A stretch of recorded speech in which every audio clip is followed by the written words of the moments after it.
نحمده ونستعينه ونستغفره ونعوذ بالله من شرور أنفسنا ومن سيئات أعمالنا من يهده الله فلا مضل له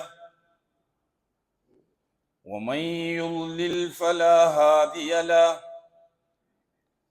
وأشهد أن لا إله إلا الله وحده لا شريك له وأشهد أن محمدا عبده ورسوله أرسله بالهدى ودين الحق ليظهره على الدين كله ولو كره المشركون اللهم صل على محمد وعلى آل محمد كما صليت على إبراهيم وعلى آل إبراهيم إنك حميد مجيد اللهم بارك على محمد وعلى آل محمد كما باركت على إبراهيم وعلى آل إبراهيم في العالمين إنك حميد مجيد عباد الله أوصيكم ونفسي أولا بتقوى الله يا أيها الذين آمنوا اتقوا الله حق تقاته ولا تموتن إلا وأنتم مسلمون يا أيها الذين آمنوا اتقوا الله وقولوا قولا سديدا يصلح لكم أعمالكم ويغفر لكم ذنوبكم ومن يطع الله ورسوله فقد فاز فوزا عظيما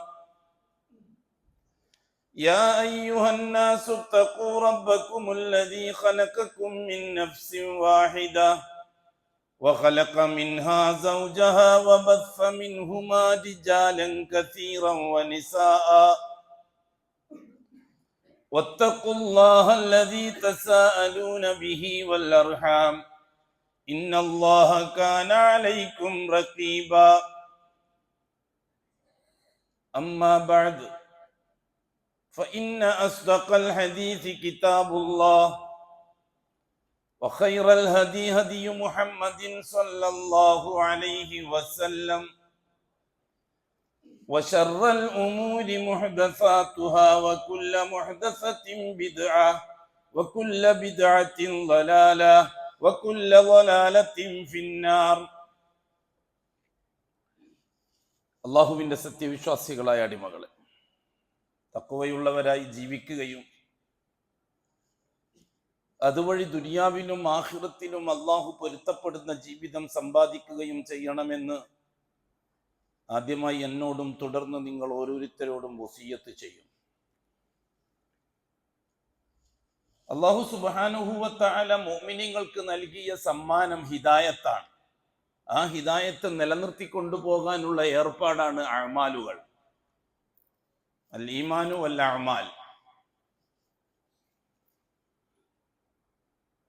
അഅ്മാലുകളെ എങ്ങനെ നിലനിർത്തി കൊണ്ടുപോകണം എന്നതിനാണ് രണ്ട് വ്യവസ്ഥകൾ അല്ലാഹു ഉണ്ടാക്കി തന്നത്. ഒന്ന് മുഹമ്മദുർ റസൂലുള്ളാഹ്, രണ്ടാമത്തത് അസ്ഹാബു റസൂലില്ലാഹ്. അഅ്മാലുകളെ പൂർത്തിയാക്കേണ്ടത് മുഹമ്മദി റിസാലത്ത് അനുസരിച്ചാണ്. മുഹമ്മദി റിസാലത്ത് അനുസരിച്ച് അഅ്മാലുകളെ പൂർത്തിയാക്കേണ്ടത് അസ്ഹാബുകളുടെ ഫഹ്ം അനുസരിച്ചാണ്. ഫഹ്ം എന്ന് പറഞ്ഞാൽ മനസ്സിലാകൽ, ഗ്രാഹ്യത. അതിന് അല്ലാഹു സുബ്ഹാനഹു വ തആല പരിശീലനം നൽകി വളർത്തിയെടുക്കുകയായിരുന്നു ഒരു സംഘത്തെ. യാദൃച്ഛികമായിട്ട് സംഭവിച്ചതാണോ സഹാബാക്കൾ? അതോ അള്ളാഹുവിന്റെ ദർബാറിൽ മനഃപൂർവ്വം നടന്നതാണോ സഹാബാക്കളുടെ തെരഞ്ഞെടുപ്പ്?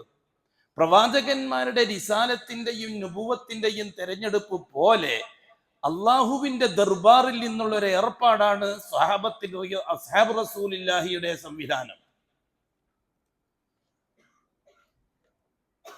മുഹമ്മദുർ റസൂലുള്ളാഹി സ്വല്ലല്ലാഹു അലൈഹി വസല്ലമ തങ്ങൾ നുബുവത്തും റിസാലത്തും അനുസരിച്ച് പ്രവർത്തിക്കുന്നതിനെ ഉമ്മത്തിന് പ്രാവർത്തികമായി കാണിച്ചു കൊടുക്കാൻ അല്ലാഹു തആല സെലക്ട് ചെയ്തവരാണ് സ്വഹാബാക്കൾ. ഓരോ കാലഘട്ടത്തിൽ നബിമാരുടെ സ്ഥാനം എന്താണോ ആ സ്ഥാനമാണ് സ്വഹാബാക്കളിലൂടെ അല്ലാഹു സുബ്ഹാനഹു വ തആല മുഹമ്മദി റിസാലത്തിന്റെ അനുബന്ധമായി നമുക്ക് പരിചയപ്പെടുത്തി തന്നിരിക്കുന്നത്. റസൂലുള്ളാഹി സ്വല്ലല്ലാഹു അലൈഹി വസല്ലമ തങ്ങൾ റസൂലായത് യാദൃച്ഛികമല്ല, നബിയായതും യാദൃച്ഛികമല്ല. അഷ്റഫുൽ ഖൽക്ക് ജനിക്കുന്നതിന് മുമ്പേ കളമൊരുക്കുകയായിരുന്നു അല്ലാഹു തആല റസൂലുള്ളാഹി തങ്ങൾക്ക് നബിയും റസൂലുമായിട്ട് പ്രവർത്തിക്കാൻ ആയിരുന്നില്ലേ? നൂറ്റാണ്ടുകൾക്ക് മുമ്പ് തന്നെ അതിന്റെ സൂചന അല്ലാഹു സുബ്ഹാനഹു വ തആല നൽകിയിട്ടില്ലേ? റോമും പേർഷ്യയും തമ്മിൽ രാഷ്ട്രീയ യുദ്ധത്തിൽ ഏർപ്പെട്ടപ്പോൾ അല്ലാഹു തആല റോമിന്റെ പക്ഷത്ത് ചേർന്നു. എന്ന് വെച്ചാൽ റോമാക്കാര് സ്വീകരിക്കുന്ന ആദർശം ശരി എന്നർത്ഥത്തിലാണോ? റോമാക്കാര് ക്രിസ്ത്യാനികളായിരുന്നില്ലേ? ക്രിസ്ത്യാനികൾ അള്ളാഹുവിന്റെ നാവ് കൊണ്ട് തന്നെ ശപിക്കപ്പെട്ട വിഭാഗമല്ലേ? എന്നിട്ടും അല്ലാഹു സുബ്ഹാനഹു വ തആല പേർഷ്യയും റോമും തമ്മിലുള്ള യുദ്ധത്തിൽ റോമിന്റെ പക്ഷത്ത് ചേർന്നത് എന്തിനു വേണ്ടിയിട്ടാണ്? പിറകെ വരുന്ന മുഹമ്മദ് നബി സല്ലല്ലാഹു അലൈഹി വസല്ലമ തങ്ങളുടെ നുബുവത്തിനും റിസാലത്തിനും കളമൊരുക്കാൻ വേണ്ടിയിട്ടാണ്? അതോ ക്രിസ്ത്യാനികളോടുള്ള സ്നേഹം കൊണ്ട് ചെയ്തതാണോ അല്ലാഹു തആല? ആ കാര്യത്തിൽ പരിശുദ്ധ ഖുർആൻ നമുക്ക് പരിചയപ്പെടുത്തി തന്ന വിഷയം എന്താണ്? റസൂലുള്ളാഹി സ്വല്ലല്ലാഹു അലൈഹി വസല്ലമ തങ്ങൾ സ്വഹാബാക്കളുമായി സംസാരിച്ചപ്പോൾ ഈ വിഷയത്തെ റോമാക്കാരുടെ രാഷ്ട്രീയ നയത്തോട് അബൂബക്കർ സിദ്ദീഖ് അടക്കമുള്ള സഹാബാക്കൾ അനുകൂലം പ്രകടിപ്പിച്ചു, പേർഷ്യക്കാരോട് വിയോജിപ്പും പ്രകടിപ്പിച്ചു. എന്താ കാര്യം? പേർഷ്യക്കാരുടെ മതപരമായ കാഴ്ചപ്പാട് മക്കയിലെ മുശ്രിക്കുകളുടെ കാഴ്ചപ്പാടാണ്. പേർഷ്യക്കാരും അള്ളാഹു അല്ലാത്ത ശക്തികളിലും വ്യക്തികളിലും അഭയം കണ്ടെത്തുന്നവരാണ്. ഖുറൈശികളും അള്ളാഹു അല്ലാത്ത വ്യക്തികളിലും ശക്തികളിലും അഭയം കണ്ടെത്തുന്നവരാണ്. റോമാക്കാര് ആകാശത്തിൽ നിറങ്ങിയ കിതാബിൽ വിശ്വസിക്കുന്നവരാണ്. ആകാശത്തിൽ നിറങ്ങിയ കിതാബ് വിശദീകരിച്ചു തരുന്ന പ്രവാചകന്മാരിലും വിശ്വസിക്കുന്നവരാണ്. ആദർശപരമായ ഒരു സാമ്യതയുണ്ട്. അതുകൊണ്ട് തന്നെ 100% പേർഷ്യക്കാരോട് വിയോജിച്ചു സഹാബാക്കൾ. അതേ സന്ദർഭത്തിൽ റോമാക്കാരോട് യോജിക്കുകയും ചെയ്തു. ഈ വിഷയം അള്ളാഹുവിന്റെ റസൂലിന്റെ മുമ്പിലെത്തി. അബൂബക്കർ സിദ്ദീഖ് റളിയല്ലാഹു അൻഹുവും റോമക്കാരും പേർഷ്യക്കാരും തമ്മിലുള്ള യുദ്ധത്തിൽ റോമക്കാരെ പക്ഷത്ത് ചേർന്നുകൊണ്ട് സംസാരിച്ചപ്പോൾ ഖുറൈശികൾ പേർഷ്യക്കാർക്കാണ് ആ യുദ്ധത്തിൽ വിജയമുണ്ടായത്. എന്ന് വെച്ചാൽ സഹാബാക്കൾ തെരഞ്ഞെടുത്ത വഴി വിജയത്തിൻ്റെതായിരുന്നില്ല, റോമക്കാര് പരാജയപ്പെട്ടു. സ്വാഭാവികമായും മക്കയിലെ മുശ്രിക്കീങ്ങൾ ആദർശപരമായി ചർച്ചയാക്കി മാറ്റിയത്, ഞങ്ങൾ അല്ലാഹുവല്ലാത്ത ശക്തികളിലും വ്യക്തികളിലും വിശ്വസിക്കുന്നവരാണ്, വലിയകളിലും ശൈഖുകളിലും വിശ്വസിക്കുന്നവരാണ്, ജിന്നുകളിലും ശൈത്താനുകളിലും വിശ്വസിക്കുന്നവരാണ്. പേർഷ്യയിലെ മജൂസികളും അതേപോലെ തന്നെ വിശ്വസിക്കുന്നവരാണ്. അള്ളാഹുവിന്റെ പക്ഷം ഞങ്ങൾ ഒന്നിച്ചാണ്. അവിടെ അള്ളാഹുവിനെയാണ് ഖുറൈശികൾ സംസാരിച്ചത്. ആരുടെയും സാമർത്ഥ്യം കൊണ്ട് നടന്നു എന്ന് ഖുറൈശികൾ വിശ്വസിച്ചിട്ടില്ല. അള്ളാഹു ഞങ്ങളെയാണ് സഹായിച്ചത്. ഒട്ടും താമസിയാതെ മുഹമ്മദിന്റെ ആദർശം തകരുകയും മുഹമ്മദി കൊണ്ടുവരുന്ന പുതിയ വിശ്വതി തകർന്ന് തരിപ്പണമാവുകയും ഞങ്ങൾ മക്കയിൽ ജയിച്ചു വരികയും ചെയ്യും. അതായിരുന്നില്ലേ ഖുറൈശികളെ വാദം? അബൂജഹൽ, ഉത്ബത്ത്, ശൈബത്ത് അടക്കമുള്ള നേതാക്കന്മാരെ വാദം. ഈ സന്ദർഭത്തിലാണ് അബൂബക്കർ സിദ്ദീഖ് റളിയല്ലാഹു അൻഹു അള്ളാഹുവിന്റെ നബിന്റെ കയ്യിലാണ് തീർച്ചയായിട്ടും അള്ളാഹുവിന്റെ ഇടപെടലുകൾക്ക് സാധ്യതയുള്ളത്. ആ യഖീൻ, ലാ ഇലാഹ ഇല്ലല്ലാഹിലുള്ള യഖീൻ, മുഹമ്മദുർ റസൂലുള്ളാഹിയിലുള്ള യഖീൻ, അത് വെച്ചുകൊണ്ടാണ് അബൂബക്കർ സിദ്ദീഖ് സംസാരിച്ചത്. ഇല്ല, തീർച്ചയായിട്ടും ഞങ്ങൾ ജയിച്ചു വരും. അങ്ങനെയല്ലേ പന്തയും മറ്റൊക്കെ ഉണ്ടായത്? അല്ലാഹു സുബ്ഹാനഹു വ തആല വിഷയത്തിന്റെ നിജസ്ഥിതി അറിയിച്ചു സൂറത്തുർ റൂമിലൂടെ. അലിഫ് ലാം മീം ഗുലിബത്തിർ റൂം ഫീ അദിനൽ അർദി വഹും മിൻ ബഅദി ഗലബിഹിം സയഗ്ലിബൂൻ ഫീ ബിളിഇ സിനീൻ ലില്ലാഹിൽ അംറു മിൻ ഖബ്ലു വ മിൻ ബഅദു വ യൗമൈദി യഫ്റഹുൽ മുഅ്മിനൂൻ. അവിടെ മൂന്നാം കക്ഷി മുഅ്മിനീങ്ങളാണ്. റോമും പേർഷ്യയും തമ്മിലുള്ളതല്ല അല്ലാഹു സുബ്ഹാനഹു വ തആല വിഷയമാക്കി എടുത്തത്. റോമിന്റെയും പേർഷ്യന്റെയും തമ്മിലുള്ള രാഷ്ട്രീയ യുദ്ധം അല്ലാഹു സുബ്ഹാനഹു വ തആല മൂന്നാം കക്ഷിക്ക് അനുകൂലമാക്കി എടുത്തു എന്നാണ് സൂറത്തുർ റൂമിന്റെ വിശദീകരണം. ഗുലിബത്തിർ റൂം, റോമൻ സാമ്രാജ്യം യുദ്ധത്തിൽ തകർന്ന് തരിപ്പണമായിരിക്കുകയാണ് അല്ലാഹു തആല സ്തുതീകരിച്ചു. അബൂബക്കർ സിദ്ദീഖ് റളിയല്ലാഹു അൻഹു ഖുറൈശികളും തമ്മിലുള്ള സംവാദം അതായിരുന്നു. ഇപ്പൊ ഖുറൈശികൾ അബൂബക്കർ സിദ്ദീഖിനോട് പറഞ്ഞ ന്യായം ഞങ്ങളാണ് ജയിക്കുക എന്നാണ്. അബൂബക്കർ സിദ്ദീഖ് റളിയല്ലാഹു അൻഹു ഇല്ല, ഞങ്ങളാണ് അള്ളാഹുവിനെ ഇടപെടിപ്പിക്കുന്ന റോമിലെ ഇഞ്ചിലിന്റെ അഹ്ലുകാരാണ് ജയിക്കുക എന്നാണ് അബൂബക്കർ സിദ്ദീഖിന്റെ വാദം. ഇവിടെ ജയിച്ചത് പേർഷ്യക്കാരാണ്. സ്വാഭാവികമായിട്ടും പാരമ്പര്യക്കാര് ആഹ്ലാദിച്ചു, ആഘോഷിച്ചു. മുഅ്മിനീങ്ങളെ സംബന്ധിച്ചിടത്തോളം മനസ്സിന് ഇച്ചിരി നോവുണ്ടായി, സ്വാഭാവികം. അല്ലാഹു തആല പ്രശ്നത്തിൽ ഇടപെട്ടു. അല്ലാഹു സുബ്ഹാനഹു വ തആല അഷ്റഫുൽ ഖൽഖിനെ അറിയിച്ചു. സൂറത്തുർ റൂമിന്റെ തുടക്കം, ഗുലിബത്തിർ റൂം, റോം തോറ്റിരിക്കുകയാണ് മുഹമ്മദ് നബി. ശരിയാണ്. മിൻ ബഅദി ഗുലിബത്തിർ റുഫി അദിനൽ അർളി, നിങ്ങളുടെ നാട്ടിന്റെ അടുത്ത് വെച്ച് നടന്ന യുദ്ധത്തിൽ റോം തോറ്റിരിക്കുകയാണ്. വഹും മിൻ ബഅദി ഗലബിഹിം സയഗ്ലിബൂൻ, ഒരു പ്രവചനം നടത്തി അല്ലാഹു തആല. അവിടെയാണ് സഹാബാക്കളുടെ ധൈര്യം. ലോകാവസാനം വരെ നടക്കുന്ന പ്രശ്നങ്ങളിൽ അല്ലാഹുവിനും അല്ലാഹുവിന്റെ റസൂലിനും ധൈര്യമുണ്ടാക്കി തീർക്കാനാണ് ഈ ചരിത്രം നമുക്ക് പറഞ്ഞു തരുന്നത്. അല്ലെങ്കിൽ പിന്നെ റോമൻ പേർഷ്യൻ യുദ്ധത്തെ പറ്റി നമുക്ക് ഖുർആനിലൂടെ വന്നിട്ടെന്താ കാര്യം? അതോതിയാലും കൂലി 10 തന്നെയല്ലേ. അലിഫ് ലാം മീം ഗുലിബത്തിർ റൂം എന്ന് ഓതിയാലും ഒരക്ഷരത്തിന് 10 കൂലിയാ, പ്രതിഫലമാണ്. റോമന്റെയും പേർഷ്യന്റെയും രാഷ്ട്രീയത്തിന്റെ കഥകൾ പറഞ്ഞിട്ട് നമുക്ക് കൂലി കിട്ടാന്ന് പറഞ്ഞിട്ട് യുക്തിവാദി സയൻസ് റസൂലക്കാർക്ക് അങ്ങനെ വാദിക്കാൻ വേണമെങ്കിൽ അതൊന്നും നമ്മൾ ഓതേണ്ട ആവശ്യമില്ല. അങ്ങനെയാണ് പല ആയത്തുകളെയും സൂറത്തുകളെയും സയൻസ് റസൂലക്കാർ തള്ളിയത്, ഷിയാക്കളും തള്ളിയത്, ആവശ്യമില്ലാത്തതായതുകൊണ്ട്. പക്ഷെ അല്ലാഹു അല്ലാഹുവിന്റെ റസൂലും കൃത്യമായി പഠിപ്പിച്ചു തന്നത്, പരിശുദ്ധ ഖുർആനിൽ പറയുന്ന ഓരോ അക്ഷരവും അള്ളാഹുവിന് ആവശ്യമുള്ളതാണ്, മുഅ്മിനീങ്ങൾക്ക് ഗുണം ചെയ്യുന്നതാണ്. ഫിർഔൻ എന്ന് പരിശുദ്ധ ഖുർആനിൽ പറഞ്ഞ വാചകം ഉപയോഗിക്കുമ്പോൾ അതിന് 40 പ്രതിഫലമാണ്. 50 കൂലി കിട്ടി. ആ ഫിറൗനെ പറഞ്ഞിട്ട് കൂലി സമ്പാദിക്കാനൊന്നും നമ്മൾ നൊണ്ടിന്യായം പറഞ്ഞ് അത് സയൻസ് റസൂലക്കാർക്കേ ഉപകരിക്കുള്ളൂ, മുഹമ്മദ് റസൂലക്കാർക്ക് ഉപകരിക്കൂല. നമ്മൾ മുഹമ്മദ് റസൂലക്കാരാണ്. ഒപ്പം നമ്മുടെ അഅ്മാലുകളെ നമ്മൾ സാമ്പിളുകൾ കണ്ടെത്തുന്നത് അസ്ഹാബ് റസൂലുള്ളാഹിയിൽ നിന്നാണ്. റസൂലുള്ളാഹി തങ്ങളുടെ സഹാബാക്കളിൽ നിന്നാണ് നമ്മുടെ അതിനുള്ള നതീജ കണ്ടെത്തുന്നത്, അതിനുള്ള മോഡൽ കണ്ടെത്തുന്നത്. അല്ലാഹു സുബ്ഹാനഹു വ തആല പറഞ്ഞു, വഹും മിൻ ബഅദി ഗലബിഹിം സയഗ്ലിബൂൻ, ഒട്ടും താമസിയാതെ റോം ജയിച്ചു വരും, പേർഷ്യ തോൽക്കുക തന്നെ ചെയ്യും. അല്ലാഹു ആണ് പറയുന്നത്. നല്ല ധൈര്യം സഹാബാക്കൾക്ക്. ഏത് കാര്യത്തിലാ ധൈര്യം? ബോംബിലോ, മിസൈലിലോ, ഭൂരിപക്ഷത്തിലോ? അള്ളാഹുവിന്റെ വാക്കിൽ. അതാണ് നമ്മുടെയും ധൈര്യം. ഓരോ കാലഘട്ടത്തിലും നടക്കുന്ന സംഭവ വികാസങ്ങൾക്ക് മുഅ്മിനീങ്ങൾക്ക് ധൈര്യം. അള്ളാഹു പറഞ്ഞതും റസൂലുള്ള പറഞ്ഞതും അള്ളയും റസൂലും പറഞ്ഞതനുസരിച്ച് ആ ഫസ്റ്റ് ബാച്ച് വിദ്യാർത്ഥികളായ സ്വഹാബാക്കൾ എന്താണോ അമൽ ചെയ്ത് കാണിച്ചു തന്നത് അതാണ് നമ്മുടെ ധൈര്യം. അബൂബക്കർ സിദ്ദീഖിന്റെ ധൈര്യം അതാണ്. ഉടൻ തന്നെ ഒരു വാഗ്വാദത്തിൽ ഏർപ്പെട്ടു, ഞങ്ങൾ ജയിക്കുക തന്നെ ചെയ്യും. അങ്ങനല്ലേ 5 വർഷത്തേക്ക് അവധിയും വെച്ചുകൊണ്ട് പന്തയമുണ്ടാക്കിയത്? റസൂലുള്ളാഹി തങ്ങൾ തിരുത്താൻ പറഞ്ഞു, 10 വർഷമാക്കാൻ പറഞ്ഞു. എന്താ കാര്യം? പരിശുദ്ധ ഖുർആനിന്റെ അക്ഷരങ്ങൾ പോലും മുഅ്മിനീങ്ങൾക്ക് ധൈര്യമാണ്. ഖുർആൻ ഷരീഫിൽ ഉപയോഗിച്ച വാക്കുകളില്ലേ, അതും കൂടി മുഅ്മിനീങ്ങൾക്ക് ധൈര്യമാണ്. പരിശുദ്ധ ഖുർആൻ അല്ലാഹു തആല ഉപയോഗിച്ച വാക്ക് മിൻ ബഅദി ഗലബിഹിം ഫീ ബിളിഇ സിനീൻ എന്നാണ്. ബിളിഇ സിനീൻ, ഏതാനും കൊല്ലങ്ങൾക്കുള്ളിൽ അവർ ജയിച്ചു വരും എന്നാണ്. ഇവിടെ ബിള എന്ന അറബി ഭാഷയ്ക്കൊരു പ്രത്യേകതയുണ്ട്. 3 മുതൽ 10 വരെയുള്ള സംഖ്യ പറയാൻ വേണ്ടിയിട്ടാണ് അറബിയിൽ ബിള ഉപയോഗിക്കുക. അള്ളാഹ് ഇവിടെ ബിള ആണ് ഉപയോഗിച്ചത്. അവിടെ 5 കൊല്ലത്തിൽ ഉറപ്പിച്ചുകൂടാ, 10 കൊല്ലമാക്കിയാൽ ധൈര്യമായിട്ട് നമുക്കത് വിശ്വസിക്കാം. കാരണം 9 വരെ പോകാം. എന്തുണ്ട് ഖുർആൻ ശരീഫ് വെച്ചുകൊണ്ടുള്ള ധൈര്യം? എന്തേ നമുക്ക് ആ ധൈര്യം നഷ്ടപ്പെട്ടത്?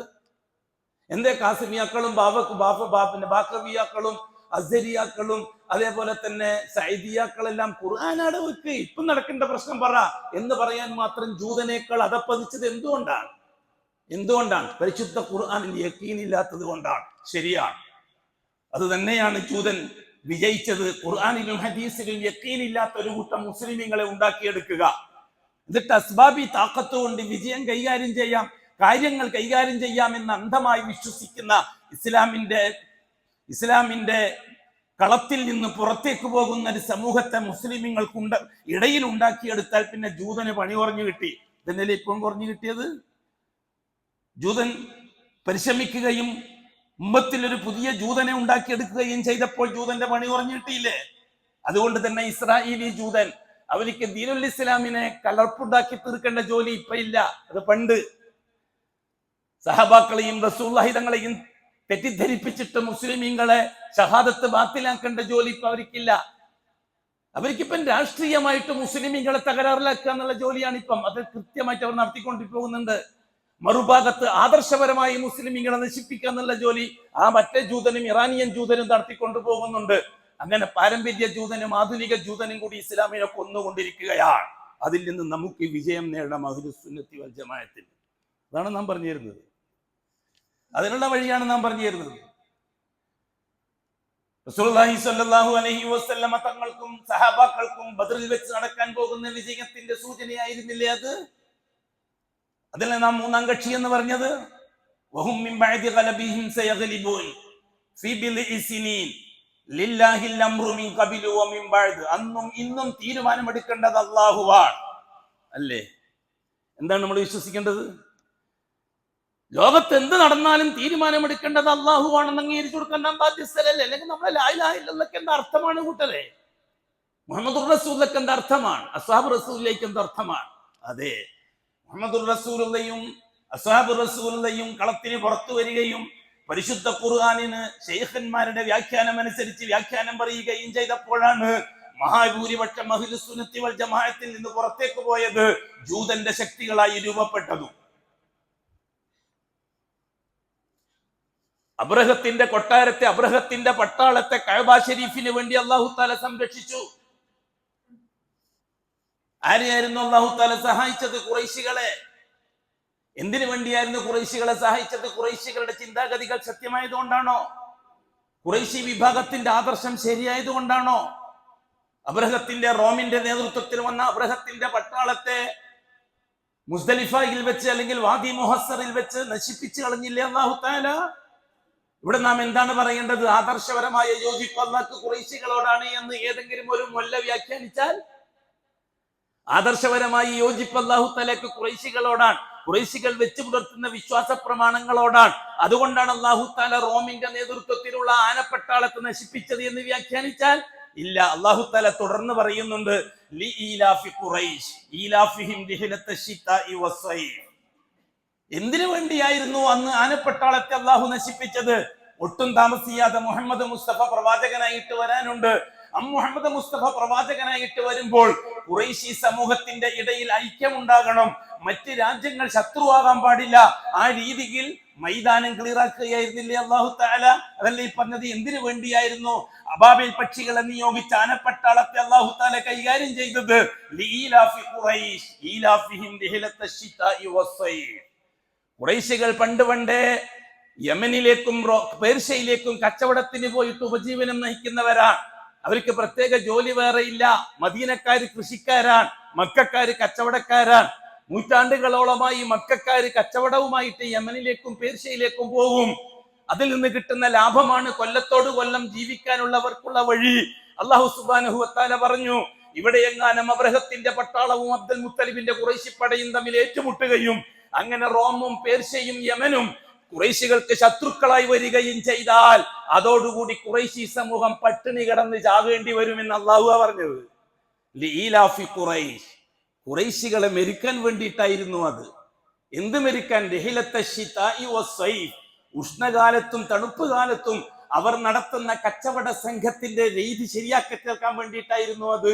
അല്ലാഹു തആല ഈ രീതിയിൽ ഖുറൈശികളെ സഹായിച്ച് കഅബത്തിന്റെ ആൾക്കാരെ തൊട്ട് കളിക്കാൻ പാടില്ല എന്ന് മറുപക്ഷത്തുള്ള പരിസരത്തുള്ള രാജ്യങ്ങൾക്കും രാജഭരണാധികാരികൾക്കും കഅബം പരിപാലിക്കുന്നവരോട് കളിച്ചാൽ ശരിയാവൂല, ഇതാണ് ഗതി എന്ന് ഒരു ഭയമുണ്ടാക്കി തീർക്കുകയും അങ്ങനെ ഖുറൈശികളോട് ഒരു ആദരവ് ഉണ്ടാക്കിയെടുക്കുകയും ആ ആദരവ് മുഹമ്മദ് മുസ്തഫ തങ്ങൾക്ക് ദഅവത്തിന് അവസരമുണ്ടാക്കി കൊടുക്കുകയും ചെയ്തു. അതല്ലേ സംഭവം? എന്നിട്ട് അല്ലാഹു സുബ്ഹാനഹു വ തആല അഷ്റഫുൽ ഖൽഖിനോട് പറയുകയാണ്, പറയൂ പ്രവാചകരെ ഖുറൈശി കൂട്ടത്തോട്, നിങ്ങൾ എന്താ കഴിഞ്ഞുപോയ സംഭവം ഓർക്കാത്തത്? ഫൽയഅ്ബുദു റബ്ബ ഹാദൽ ബൈത്ത്. ഈ വീട്ടിന്റെ പരിപാലകനായ റബ്ബിനല്ലേ നിങ്ങൾ ഇബാദത്ത് ചെയ്യേണ്ടത്? നിങ്ങൾ എന്തിനാണ് ഈ ഔലിയാക്കളുടെയും അമ്പിയാക്കളുടെയും പിറകെ പോകുന്നത്? നിങ്ങൾ എന്തിനാണ് ജിന്നിന്റെയും ശൈത്താന്റെയും പിറകെ പോകുന്നത്? നിങ്ങളെ അനുഭവമല്ലേ ഈ കഅബാലയത്തെ തൊട്ട് കളിക്കാൻ വേണ്ടിയിട്ട് അവർ വന്നപ്പോൾ ഏകപക്ഷീയമായി നിങ്ങൾ ഒരു വിരല് പോലും അനക്കാതെ അബാബിൽ പക്ഷികളെ അയച്ചിട്ട് നിങ്ങളെ സംരക്ഷിച്ചില്ലേ അല്ലാഹു? ആ അല്ലാഹനെയല്ലേ നിങ്ങൾ ഇബാദത്ത് ചെയ്യേണ്ടത്? ഫൽയഅ്ബുദു റബ്ബ ഹാദൽ ബൈത്ത്. ഈ വീട്ടിന്റെ റബ്ബായ അല്ലാഹ്ക്ക് വേണ്ടി നിങ്ങൾ ഇബാദത്ത് ചെയ്യാൻ നിങ്ങൾ എന്തിനാണ് ഈ അമ്പിയാക്കൾക്കും ഔലിയാക്കൾക്കും ഇബാദത്ത് ചെയ്യുന്നത്? എങ്ങത്തല്ല അല്ലദീ അത്അമഹും മിൻ ജൂ, നിങ്ങൾ വിശക്ക് ചാവേണ്ടി വരും എന്നൊരവസ്ഥ വന്നപ്പോൾ നിങ്ങൾക്ക് ഭക്ഷണം നൽകാൻ, നിങ്ങൾക്ക് തിന്നാനും കുടിക്കാൻ, നിങ്ങളെ ഉപജീവനം കഴിക്കാൻ അവസരമുണ്ടാക്കി തന്നത് അല്ലാഹുവല്ലേ ഖുറൈശികളെ. വആമനഹും മിൻ ഖൗഫ്, റോമിൽ നിന്നും യമനിൽ നിന്നും പേർഷ്യയിൽ നിന്നും പട്ടാളക്കാർ വന്ന് നിങ്ങളോട് യുദ്ധം ചെയ്താൽ നിങ്ങൾ പൊടിയായി പോകുമായിരുന്നില്ലേ? ആ ഭയത്തിൽ നിന്ന് നിങ്ങൾക്ക് സുരക്ഷിതത്വം നൽകിയില്ലേ? വആമനഹും മിൻ ഖൗഫ്, ഭയത്തിൽ നിന്ന് സുരക്ഷിതത്വം, നിർഭയത്വം നിങ്ങൾക്ക് തന്നില്ലേ? എന്നിട്ടും നിങ്ങളെ അള്ളാഹുവിനെ വിട്ട് അള്ളാഹു അല്ലാത്ത ഔലിയാക്കളെയും അമ്പിയാക്കളെയും പിറകെ പോകുന്നത് എന്തിനാണെന്ന് പറഞ്ഞു. ക്ലിയർ ആയല്ലോ കാര്യം? ആ സൂറത്തിനോട് ഈ സൂറത്ത് കൂട്ടി വായിക്കണം, അപ്പോഴേ കാര്യം മനസ്സിലാവുള്ളൂ. എന്ന് പറഞ്ഞ ഉടനെ തന്നെ ലീലാഫി ഖുറൈശ് തുടങ്ങണം. അപ്പൊ സംഗതി മനസ്സിലായി. അപ്പൊ അല്ലാഹു സുബ്ഹാനഹു വ തആല ലോകത്ത് നടത്തുന്ന ഏതേത് സംഭവങ്ങളായിരുന്നാലും ശരി, അത് മുഅ്മിനീങ്ങൾക്ക് മുന്നോട്ട് പോകാനുള്ള വഴി തെളിയിച്ചു കൊടുക്കുകയാണ്. അതിലൂടെ അവരവർ ഹിദായത്തിന്റെ നിലനിൽപ്പാണ് നോക്കേണ്ടത്. അല്ലാഹു തആല ഓശാരമായി നൽകിയൊരു ന്യൂനപക്ഷമാണ് ഹിദായത്ത് നൽകപ്പെട്ടവർ, മുഅ്മിനീങ്ങൾ, മുസ്ലിമീങ്ങൾ. ഒരു ചെറിയ ന്യൂനപക്ഷം മാത്രമായിരിക്കും എപ്പോഴും. വസ്തുക്കളെ കൊണ്ട് ജയിക്കാൻ അവർക്ക് കഴിയില്ല, ആയുധം കൊണ്ട് ജയിക്കാൻ അവർക്ക് കഴിയില്ല, രാഷ്ട്രീയം കൊണ്ട് ജയിക്കാൻ അവർക്ക് കഴിയില്ല, സമ്പത്ത് കൊണ്ട് നയിക്കാൻ അവർക്ക് കഴിയില്ല. കാരണം 98% കയ്യിലാണ് ആ പറയപ്പെട്ടത് മുഴുവനും. മുഅ്മിനീങ്ങളുടെ കയ്യിൽ ആകെ എന്തേ ഉള്ളൂ? അല്ലാഹ് ഞങ്ങളെ കൈവിടൂല എന്ന യഖീൻ. ആണോ അല്ലയോ? തുറന്നു പറഞ്ഞാൽ മതിയല്ലോ, അല്ലെങ്കിൽ അല്ല എന്ന്. അതൊന്നും ശരിയാവില്ല മൗലവി സാഹിബേ, നമുക്ക് ബോംബും തോക്കും പീരങ്കി ഉണ്ടെങ്കിലേ നമുക്ക് കാര്യം നടക്കും, അള്ളാഹിനെ പറഞ്ഞുകൊണ്ടിരുന്നാൽ പറ്റൂല എന്ന് ചില കാസിബികൾ പറയും പോലെ, ചില ബാക്കബി മൊയ്ലിയാമാര് പറയും പോലെ, ചില അസ്ഹരി മൊയ്ലിയാമാര് പറയും പോലെ, ചില ഫൈസി മൊയ്ലിയാമാര് പറയും പോലെ ഞങ്ങൾക്ക് അള്ളാഹും റസൂലും പറഞ്ഞുകൊണ്ടിരുന്നാൽ പറ്റൂല, അപ്പോഴേക്കും കാര്യം വേറെ ആൾ കൊണ്ടുപോകും. അങ്ങനെയാണെങ്കിൽ ധൈര്യമായിട്ട് നമുക്ക് നിർത്താലോ. ഇങ്ങനെ രണ്ട് തോണിയിലാവിലെ കാല്, ഒറ്റ തോണിയിൽ ലാ ഇലാഹ ഇല്ലല്ലാഹ് മുഹമ്മദുർ റസൂലുള്ളാഹി. അബൂബക്കർ സിദ്ദീഖ് റളിയല്ലാഹു തആല അൻഹുവിന് അല്ലാഹു തആല പരിശീലനം കൊടുക്കുകയായിരുന്നില്ലേ?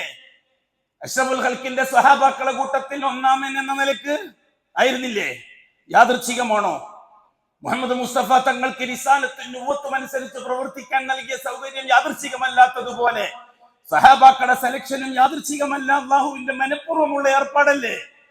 അല്ല കൂട്ടരെ, റസൂലുള്ളാഹി സ്വല്ലല്ലാഹു അലൈഹി വസല്ലമ തങ്ങൾക്ക് ഹിറാ പർവ്വതത്തിന്റെ ഗുഹയിൽ വെച്ച് ജബലുന്നൂർ ഗാറു സൗറിൽ വെച്ച്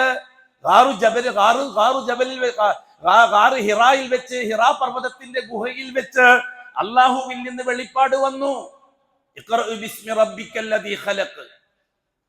റസൂലുള്ളാഹി സ്വല്ലല്ലാഹു അലൈഹി വസല്ലമ തങ്ങൾ ഖദീജ റളിയല്ലാഹു തആല അൻഹാന്റെ അടുക്കലേക്ക് വന്ന് കാര്യം പറഞ്ഞു. ഖദീജക്ക് കാര്യം മനസ്സിലായി.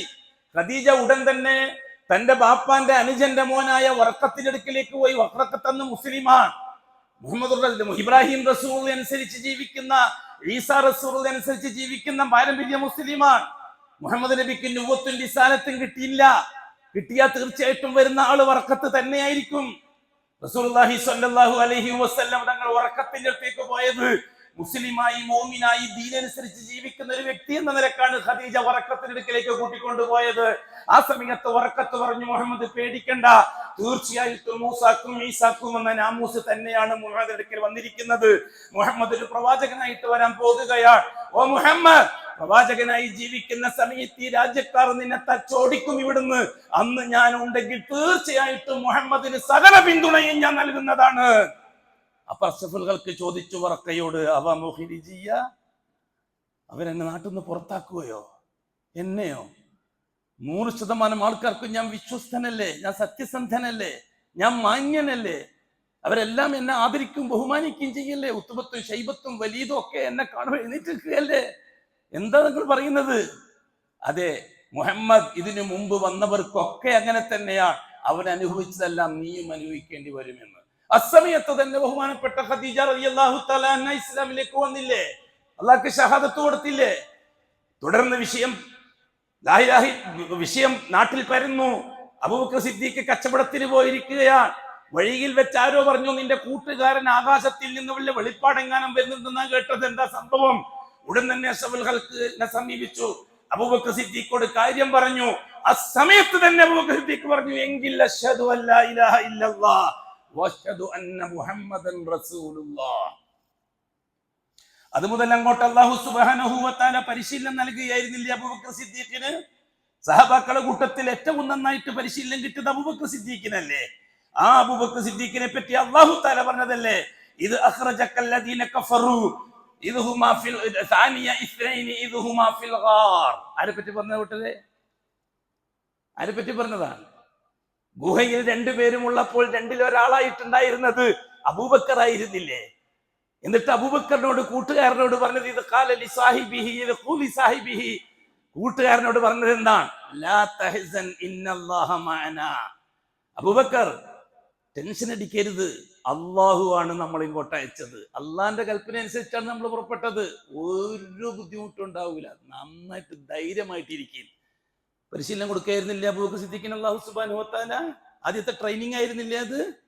വരാനിരിക്കുന്ന സംഭവങ്ങളിലെല്ലാം അള്ളാഹുവിന്റെ ഇടപെടലായിരിക്കണം യാഥാർത്ഥ്യമാക്കേണ്ടത് എന്ന് പരിശീലിപ്പിക്കുകയായിരുന്നില്ലേ അബൂബക്കർ സിദ്ദീഖിനെ അഷ്റഫുൽ ഖൽഖിന്റെ ഒന്നിച്ചയച്ചിട്ട്? ആ അബൂബക്കർ സിദ്ദീഖ് ഇറാനിയൻ ഷിയാക്കൾക്ക് കാഫിറായത് എങ്ങനെയാണ്? ആ അബൂബക്കർ സിദ്ദീഖിനെ ശാപം കൊണ്ട് ചോദിക്കുന്ന ഇറാനിയൻ ഷിയാക്കൾ എന്തിന്റെ പേരിലാണ്? ഇറാനിയൻ ഷിയാക്കൾക്ക് ഇന്ന് ഇറാനിലുള്ള ഷിയാക്കൾക്ക് മുസ്ലിമാണ് എന്ന് പറയണമെങ്കിൽ, അതായത് ഷീഈ മതക്കാരനാകണമെങ്കിൽ ഷഹാദത്തിന്റെ കൂട്ടത്തിൽ അബൂബക്കർ സിദ്ദീഖ് നരകത്തിലാണെന്ന് പറയണ്ടേ? അശ്ഹദു അല്ലാ ഇലാഹ ഇല്ലല്ലാഹ്, അല്ലാഹുവല്ലാതെ വേറൊരു ഇലാഹില്ല, വഅശ്ഹദു അന്ന മുഹമ്മദർ റസൂലുള്ളാഹ്, മുഹമ്മദ് അല്ലാഹുവിന്റെ റസൂലാണ്, വഅശ്ഹദു അന്ന അലിയ്യൻ വലിയുള്ളാഹ്, മുഹമ്മദ് എന്തെങ്കിലും ചെയ്യണമെങ്കിൽ അലിയുടെ സമ്മതം വേണം, വഅശ്ഹദു അന്ന അബൂബക്കർ വ ഉമർ ഫിന്നാർ, അബൂബക്കറും ഉമറും കുഫറിന്റെ പേരിൽ നരകത്തിലുമാണ് എന്ന് ഞാൻ സാക്ഷ്യം വഹിക്കുന്നു എന്ന് പറഞ്ഞെങ്കിലേ ഇന്നത്തെ ഇറാനിയൻ ചെയ്യാൻ പറ്റുള്ളൂ. ഈ അബൂബക്കർ സിദ്ദീഖ് ആവട്ടെ അള്ളാഹു സെലക്ട് ചെയ്തതല്ലേ? അള്ളാഹു സെലക്ട് ചെയ്ത അബൂബക്കറിനെ കാഫിറാക്കിയാൽ അവർ കാഫിറായില്ലേ? ഖുർആന്റെ നസ്സിനെ നിഷേധിച്ചില്ലേ? റസൂലുള്ളാഹിന്റെ റിസാലത്തിനെ നിഷേധിച്ചില്ലേ? സഹാബാക്കളുടെ ഹിമ്മത്തിനെ നിഷേധിച്ചില്ലേ? ഔലവിയത്ത് കൊണ്ട് ഇസ്രായേലി ജൂതനേക്കാൾ അപകടകാരി ഇറാനിയൻ ജൂതനല്ലേ? തിരിച്ചറിയാൻ എന്താ ഇത്ര പ്രയാസം? നിങ്ങൾക്ക് സാധിക്കില്ല തിരിച്ചറിയാൻ. കാരണം എന്താണെന്നറിയുമോ? രാഷ്ട്രീയ തിമിരം ബാധിച്ച് പരിശുദ്ധ ഖുർആൻ ഉപയോഗിച്ച് പൊളിറ്റിക്കൽ ജിഹാദിലൂടെ പാവപ്പെട്ട സാധാരണക്കാരന്റെ മനസ്സിനെ ബിസിനസ് ആക്കി മാറ്റാൻ മെനക്കെടുന്നവർക്ക് സാധിക്കൂല ഇത് മനസ്സിലാക്കാൻ. ഇനിയും സമയമെടുക്കും. അതെ, അല്ലാഹു സുബ്ഹാനഹു വ തആല അത്തരത്തിൽ ഒരു സമൂഹത്തെ വാർത്തെടുത്തതിന് ശേഷം അഅ്മാലുകളെ ഫർലാക്കുകയാണ്. ആദ്യം ഫർലാക്കിയത് നിസ്കാരമാണ്. എന്തിനായിരുന്നു നിസ്കാരം? നിസ്കരിച്ചിട്ട് സ്വർഗത്തിലേക്ക് പോകാനോ? അല്ല, നിസ്കരിച്ചിട്ട് ഷഹാദ സഹിയാക്കാൻ. ലാ ഇലാഹ ഇല്ലല്ലാഹ് കൊടുത്ത ഷഹാദ, മുഹമ്മദുർ റസൂലുള്ളാഹ് കൊടുത്ത ഷഹാദ, മുഹമ്മദ് നബിന്റെ സ്വഹാബാക്കളുടെ അമലിന് കൊടുത്ത ഷഹാദ, ഇത് യാഥാർത്ഥ്യമാകുന്നുണ്ടോ ഇല്ലയോ എന്ന് പരിശോധിക്കണം. അതിൽ അല്ലാഹു സുബ്ഹാനഹു വ തആല 5 നേരത്തെ നിസ്കാരം ഫർലാക്കി. 5 നേരത്തെ നിസ്കാരം ഫർലാക്കലിലൂടെ 3 കാര്യങ്ങളാണ്. ഒന്ന്, അള്ളാഹു കൽപ്പിച്ചതനുസരിച്ചേ നിസ്കാരമാകാവൂ. 2, മുഹമ്മദ് മുസ്തഫ കാണിച്ചതനുസരിച്ചേ നിസ്കാരമാകാവൂ. 3, സഹാബാക്കൾ അതിൽ നിന്ന് മനസ്സിലാക്കിയെടുത്തിട്ട് അമൽ ചെയ്തത് എന്താണോ അതേ നിസ്കാരമാകാവൂ. നമ്മുടെ യുക്തിയും നമ്മുടെ ചിന്തയും അനുസരിച്ചാക്കാൻ പറ്റൂല. അതല്ലേ അതിലൂടെ അല്ലാഹു തആല ഉദ്ദേശിക്കുന്ന നിസ്കാരത്തിലൂടെ. ഉടൻ തന്നെ അല്ലാഹു തആല സക്കാത്ത് ഫർലാക്കി. എന്തിനായിരുന്നു സക്കാത്ത് ഫർലാക്കിയത്? ദാരിദ്ര്യം തീർക്കാനോ? ഇവിടെ ലാ ഇലാഹ ഇല്ലല്ലാഹ് സയൻസ് റസൂലുള്ളാഹി ദാരിദ്ര്യം തീർക്കാൻ വേണ്ടി സക്കാത്തിനെ ഉപയോഗിക്കാൻ മെനക്കെടുകയാണ്. സക്കാത്ത് ഉപയോഗിച്ചുകൊണ്ട് ഈ ലോകത്ത് ദാരിദ്ര്യം ഇല്ലാതാക്കി തീർക്കാൻ കഴിയുമോ കൂട്ടരെ? കഴിയുകയില്ല. ദാരിദ്ര്യം എന്നത് അള്ളാഹുവിന്റെ സുന്നത്തിൽപ്പെട്ടതാണ്. സമ്പന്നത എന്നത് അള്ളാഹുവിന്റെ സുന്നത്തിൽപ്പെട്ടതാണ്. അള്ളാഹിന്റെ സുന്നത്ത് മാറ്റാൻ ഒരു കാര്യങ്ങളെ കൊണ്ടും കഴിയില്ല. പിന്നെന്തിനാണ് സക്കാത്ത്? സമ്പന്ന വർഗത്തിന്റെ ഷഹാദത്ത് പരിശോധിക്കാൻ. അല്ലാഹു സുബ്ഹാനഹു വ തആല പറഞ്ഞു സമ്പന്നന്മാരോട്, നിങ്ങൾ ലാ ഇലാഹ ഇല്ലല്ലാഹ് ഷഹാദത്ത് കൊടുത്തിരിക്കുകയാണ്, മുഹമ്മദുർ റസൂലുള്ളാഹി ഷഹാദത്ത് കൊടുത്തിരിക്കുകയാണ്. ആണല്ലോ, അങ്ങനെയാണല്ലോ നിങ്ങൾ കൃത്യമായിട്ട് 5 നേരത്തെ നിസ്കാരം നിർവഹിക്കുന്നത്. അഷ്റഫുൽ ഖൽഖ് പറഞ്ഞു സല്ലു കമാ റഅയ്തുമൂനി ഉസല്ലി, സല്ലു നിങ്ങൾ നിസ്കരിക്കണം. എങ്ങനെ? കമാ റഅയ്തുമൂനി ഉസല്ലി, നിങ്ങൾ ഞാൻ നിസ്കരിക്കുന്നത് എങ്ങനെയാണോ കണ്ടുകൊണ്ടിരിക്കുന്നത് അതുപോലെ നിസ്കരിക്കണം. ആരാണ് കണ്ടുകൊണ്ടിരിക്കുന്നത്? അസ്ഹാബ് റസൂലില്ലാഹ്. അല്ലാഹുവിന്റെ റസൂൽ സംസാരിക്കുന്ന ആരോടാണ്? സല്ലു നിങ്ങൾ നിസ്കരിക്കുക. ആരോടാ? സഹബാക്കളോട്. കമാ റഅയ്തുമൂനി, നിങ്ങൾ എന്നെ കാണുന്ന കോലത്തിൽ, നിങ്ങൾ എന്നെ കാണുന്ന, അതായത് ലൈവായിട്ട് സഹാബാക്കൾ കാണുകയാണ് അഷ്റഫുൽ ഖൽഖിന്റെ നിസ്കാരം. ആ കോലത്തിൽ തന്നെ നിങ്ങൾ നിസ്കരിച്ചോളണം. അപ്പൊ അഷ്റഫുൽ ഖൽഖിന്റെ നിസ്കാരത്തെ ലൈവായി കണ്ടിരിക്കുന്ന സഹാബാക്കൾ ആ നിസ്കാരം നമുക്ക് പഠിപ്പിച്ചിരിക്കുകയാണ്. ഉളു, ഒരു കിണ്ടിയിൽ വെള്ളം കൊണ്ടുവരാൻ വേണ്ടി പറഞ്ഞു ഉസ്മാൻ റളിയല്ലാഹു അൻഹു. എന്നിട്ട് ഉദു ഉണ്ടാക്കാൻ തുടങ്ങി. ആദ്യം മുൻകൈ കഴുകി, പിന്നെ വായിൽ വെള്ളം കൊപ്പിളിച്ച് മിസ്വാക്ക് ചെയ്തു, പിന്നെ മുഖം കഴുകി, പിന്നെ കൈ കഴുകി, പിന്നെ തലയും ചെവിയും ഒന്നിച്ച് തടകി, പിന്നെ കാല് കഴുകി. എന്നിട്ട് ഉസ്മാൻ എന്ന് പറഞ്ഞു, ഇങ്ങനെയാണ് റസൂലുള്ളാഹി തങ്ങൾ ഉദു ഉണ്ടാക്കാറ്. ഇപ്പൊ ലൈവായിട്ട് കാണും. അസ്ഹാബ് റസൂലില്ല. ഏതമലാണ് കൂട്ടരെ അസ്ഹാബ് റസൂലുള്ളാഹിയുമായിട്ട് ബന്ധപ്പെടാതെ നമുക്ക് ചെയ്യാൻ പറ്റുക? അല്ലാഹു സുബ്ഹാനഹു വ തആല കൽപ്പിച്ചു 2% പാവപ്പെട്ടവന് കൊടുക്കണം നിന്റെ സമ്പത്തിൽ നിന്ന്. ഒരു 10 ലക്ഷം ഉറുപ്പിക നിനക്ക് നീക്കുവാക്കിയുണ്ട്. കൊല്ലത്തിൽ കണക്ക് നോക്കുമ്പോൾ അതിന്റെ 2% 25,000 ഉറുപ്പിക പാവപ്പെട്ടവന്റെ അവകാശത്തിൽ പെട്ടതാണ്. ഇനി അത് പൈസ നിന്റെതല്ല. നിന്റെ അടുത്ത് ഇപ്പോൾ 9,75,000 മാത്രമേ നിന്റെ അടുത്തുള്ളൂ. 25,000 നിന്റെ അവകാശത്തുനിന്ന് പോയി. തയ്യാറുണ്ടോ? ലബ്ബൈക്, തയ്യാറാണ് അല്ലാഹുവേ, ഞാൻ കൊടുത്തു 2% സക്കാത്ത്. എന്തിനു വേണ്ടി? ലാ ഇലാഹ ഇല്ലല്ലാഹ് കൊടുത്ത ഷഹാദ സഹിയാക്കാൻ. മുഹമ്മദുർ റസൂൽ 2% ഖുർആനിലുണ്ടോ? ഇല്ല. അത് മുഹമ്മദുർ റസൂൽ അനുസരിച്ചാണ് അമൽ ചെയ്യേണ്ടത്. 2% എന്നത് മുഹമ്മദുർ റസൂലിന്റെ റിസാലത്തുമായിട്ടാണ് ബന്ധം. അപ്പൊ മുഹമ്മദുർ റസൂൽ കൊടുത്ത ഷഹാദത്തും സഹിയായി. അതാരാണ് കൊടുത്തുകൊണ്ടിരിക്കുന്നത്? അസ്ഹാബ് റസൂലില്ല. അപ്പൊ മൂന്നാമത്തതും കളിയായി. ഉടൻ തന്നെ അള്ളാന്റെ കൽപ്പന വന്നു, ഓ മുസ്ലിമീങ്ങളെ, പരിശുദ്ധമായ റമദാനിൽ നിങ്ങൾക്ക് നോമ്പ് ഞാൻ നിർബന്ധമാക്കിയിരിക്കുകയാണ്. ഫമൻ ശഹിദ മിൻകും അശ്ശഹ്റ ഫല്യസും. റമദാൻ മാസത്തിന്റെ പിറവി കണ്ടാൽ നിങ്ങൾ നോമ്പ് നോക്കുക. നിങ്ങൾക്ക് പൂർവികന്മാർക്ക് ഞാൻ നോമ്പ് നിർബന്ധമാക്കിയിട്ടുണ്ട്. ഇതേപോലെ തയ്യാറുണ്ടോ? ഒരു ദിവസം മുഴുവനും പട്ടിണി അടക്കാൻ, ഒരു പകല് മുഴുവനും പട്ടിണി അടക്കാൻ 11 മാസക്കാലം തിന്ന് കുടിച്ച് ജീവിച്ച നിങ്ങളോട് ഞാൻ പറയുന്നു, ഒരു മാസക്കാലം ഇനി പകൽ തിന്നാനും കുടിക്കാനും സുഖിക്കാനും പാടില്ല. തയ്യാറുണ്ടോ നിങ്ങൾ? ഷഹാദത്ത് അല്ലാഹു കൊടുത്തവർ പറഞ്ഞു ലബ്ബൈക്, തയ്യാറാണ് അല്ലാഹുവേ, ഞങ്ങൾ തയ്യാറാണ്. ലബ്ബൈക് ലാ ശരീക ലക ലബ്ബൈക്, നീ അല്ലാതെ വേറെ ആര് പറഞ്ഞാലും നിങ്ങൾ അനുസരിക്കുന്ന പ്രശ്നമില്ല. ഒരു ദിവസം പട്ടിണി അടക്കാൻ നീ അല്ലാതെ വേറെ ആര് പറഞ്ഞാലും ഞങ്ങൾ അംഗീകരിക്കുന്ന പ്രശ്നമില്ല. നീ പറഞ്ഞു, ഞങ്ങൾ അംഗീകരിക്കാൻ തയ്യാറാണ്. കാരണം നിനക്ക് ഞങ്ങൾ ഉറപ്പ് വന്നിട്ടുണ്ട്, അശ്ഹദു അല്ലാ ഇലാഹ ഇല്ലല്ലാഹ്, വീണ്ടും അശ്ഹദു അന്ന മുഹമ്മദർ റസൂലുള്ളാഹ്. നോറ്റില്ലേ നോമ്പ്? ഫസാമു, എല്ലാവരും നോറ്റു നോമ്പ്. ഉടൻ തന്നെ അള്ളാഹുവിന്റെ ഭാഗത്തുനിന്ന് കൽപ്പന വന്നു, ഓ മുഅ്മിനീങ്ങളെ, ലാ ഇലാഹ ഇല്ലല്ലാഹ്ക്ക് ഷഹാദത്ത് കൊടുത്ത മുഅ്മിനീങ്ങളെ, മുഹമ്മദുർ റസൂലുള്ളാഹിക്ക് ഷഹാദത്ത് കൊടുത്ത മുഅ്മിനീങ്ങളെ, നിങ്ങളുടെ കൂട്ടത്തിൽ 3 രീതിയിലുള്ള യോഗ്യതയുണ്ടായാൽ, 1 സാമ്പത്തിക യോഗ്യത, 2 ആരോഗ്യപരമായ യോഗ്യത, 3 സാങ്കേതികമായ യോഗ്യത. യാത്രയും മറ്റുമായി, രാജ്യങ്ങളും മറ്റുമായിട്ട് ബന്ധപ്പെടുന്ന യോഗ്യതക്കാണ് ഈ സാങ്കേതിക യോഗ്യത കൊണ്ട് ഉദ്ദേശിക്കുന്നത്. ഈ 3 യോഗ്യത പൂർത്തിയാക്കിയവർ എന്റെ വീട്ടിലോണം ഒന്ന് വരണം, എനിക്ക് നിങ്ങളോട് ചിലത് സംസാരിക്കാനുണ്ട്. ഹിജ്ജു ബൈത റബ്ബിക്കും, സെന്ററിലേക്ക് ഒന്ന് വരണം, എനിക്ക് ചില കാര്യങ്ങൾ ഡിസ്കസ് ചെയ്യാനുണ്ട്. എത്രയും പെട്ടെന്നാവട്ടെ. സാമ്പത്തികമായ ഒരുക്കങ്ങൾ പൂർത്തിയാക്കിക്കൊള്ളുക, ആരോഗ്യത്തിന്റെ കാര്യം നോക്കിക്കൊള്ളുക, പാസ്പോർട്ട് പോലെയുള്ള സാങ്കേതിക കാര്യങ്ങൾ, പാസ്പോർട്ട്, വിസ, യാത്ര, വിമാനം, കപ്പൽ, റോഡ് എല്ലാം ക്ലിയർ ആണോ എന്ന് നോക്കിക്കൊള്ളുക. എല്ലാം റെഡി ആണെങ്കിൽ നിങ്ങൾ എത്രയും പെട്ടെന്ന് എന്റെ ഓഫീസിലേക്ക് ഒന്ന് വരണം, സെന്ററിലേക്ക് ഒന്ന് വരണം, ബൈത്തുള്ള എന്റെ വീട്ടിലേക്ക്. അങ്ങനെ തന്നെയല്ലേ അള്ളാഹ് പറഞ്ഞത്? ബൈത്തി എന്നല്ലേ പറഞ്ഞത് അല്ലേ? ബൈത്തി, എന്റെ വീട്.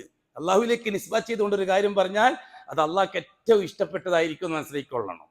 അതുകൊണ്ടാണ് അബ്ദി, എന്റെ അടിമ എന്ന് പറഞ്ഞാൽ ആ അടിമ പത്രാസുള്ള അടിമയാണെന്ന് മനസ്സിലാക്കിക്കൊള്ളണം. എന്റെ അടിമ. അത് ഈ നെഹവിന്റെ ഗ്രാമറിന്റെ ആൾക്കാർ എങ്ങനെയാ പറയാ? മുത്തക്കല്ലിമിന്റെ അതിലേക്ക് ഇലാഫത്ത് ചെയ്ത് സംസാരിച്ചാൽ അള്ളാഹുമായിട്ടാണെങ്കിൽ ആ അള്ളാഹ്ക്കുള്ള ശ്രേഷ്ഠത മുഴുവനും ആ ഇലാഫത്ത് ചെയ്ത വസ്തുവിനും കിട്ടും. ഇപ്പം ബൈത്തി എന്ന് പറഞ്ഞാൽ എന്റെ വീട്. ഇപ്പൊ അള്ളാഹ്ക്കുള്ള ആ ബഹുമാനം വീട്ടിനും കിട്ടും. അതുകൊണ്ട് അള്ളാഹു തആല പറഞ്ഞ എന്റെ വീട്ടിലേക്ക് വാ, എത്രയും പെട്ടെന്നാവട്ടെ. തയ്യാറുണ്ടോ? അല്ലാഹു അക്ബർ. എന്താ അള്ളാഹുവേ, തയ്യാറുണ്ടോന്നാ? നിസ്കരിക്കാൻ പറഞ്ഞു, ഞങ്ങൾ നിസ്കരിച്ചു. ഞങ്ങൾ നിസ്കരിച്ചു. അതേപോലെ തന്നെ സക്കൈന, ഞങ്ങൾ സക്കാത്തും കൊടുത്തു. സുന്ന, ഞങ്ങൾ നോമ്പും നോറ്റു. ഇപ്പതല്ല ഞങ്ങളെ നാട്ടിൽ വെച്ച്. ഇപ്പൊ നീ അങ്ങോട്ട് വരാനാ പറയുന്നത്. ലബ്ബൈക് അല്ലാഹുമ്മ ലബ്ബൈക് ലബ്ബൈക് ലാ ശരീക ലക ലബ്ബൈക് ഇന്നൽ ഹംദ വന്നിഅമത ലക വൽ മുൽക ലാ ശരീക ലക്. ഞാനിതാ ഇറങ്ങി. ലാ ശരീക ലക്, നീ അല്ലാതെ വേറെ ആര് പറഞ്ഞാലും ഞങ്ങൾ അങ്ങോട്ട് വരുന്ന പ്രശ്നമില്ല. അവിടെയും ലാ ശരീക ലക്. അതുകൊണ്ടാണ് ഹജ്ജിന് വേണ്ടിയുള്ള ഇഹ്റാമിൽ തൽബിയത്ത് തൗഹീദിന്റെ ഭാഗമായി അല്ലാഹുവിന്റെ റസൂൽ നിശ്ചയിച്ചത് അഹല്ല, ഇഹ്ലാൽ, ഇഹ്ലാൽ, തഹ്ലീൽ, തൗഹീദിന്റെ പ്രഖ്യാപനമാണ് ആ സമയത്തും ചെയ്തത്.